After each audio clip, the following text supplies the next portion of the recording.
జామ రకాలు పోషక నిర్వహణ. మన రాష్ట్రంలో జామ అనంతపురం, కృష్ణా, గుంటూరు, ప్రకాశం, కడప జిల్లాలో ఎక్కువగా సాగులో ఉంది. జామలోని రకాల గురించి తెలుసుకుంటే, జామలో తెల్ల, ఎర్రకండ రకాలు ఉన్నాయి. తెల్లకండ రకం ఫస్ట్. అలహాబాద్ సఫేద మధ్యస్థ పరిమాణం, గుండ్రని పండ్లు, కండ తెల్లగా నాణ్యతగా ఉంటుంది. విత్తనాలు చిన్నవిగా మెత్తగా ఉంటాయి. దిగుబడి ఎకరానికి 60 నుంచి 80 క్వింటాలు వస్తాయన్నమాట.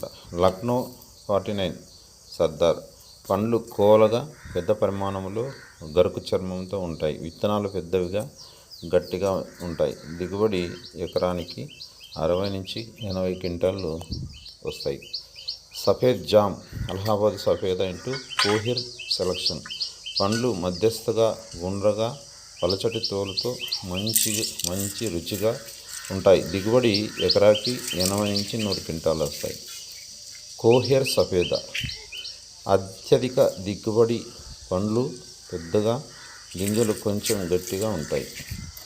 ఆర్కా మృదుల అలహాబాద్ సఫేద నుంచి ఎన్నుకున్న రకం ఇది. పండ్లు గుండ్రగా పెద్దవిగా, గింజలు మెత్తగా, కండ తెలుపు రంగులో తీయగా ఉంటాయి. ఎక్కువ రోజులు నిల్వ ఉంటాయి. ఇది ఆర్కా అమూల్య కాయలు మధ్యస్థగా తెల్లకండతో తీయగా ఉంటాయి. విత్తనాలు మెత్తగా, ఎక్కువ రోజులు నిల్వ ఉంటాయి. శ్వేత అధిక దిగుబడి నుంచి తెలుపు కండ రకం ఇది. పండ్లు సుమారుగా 225 గ్రాములు బరువుతో, తెలుపు రంగుతో ఎరుపు మచ్చలు కలిగి ఉంటాయి.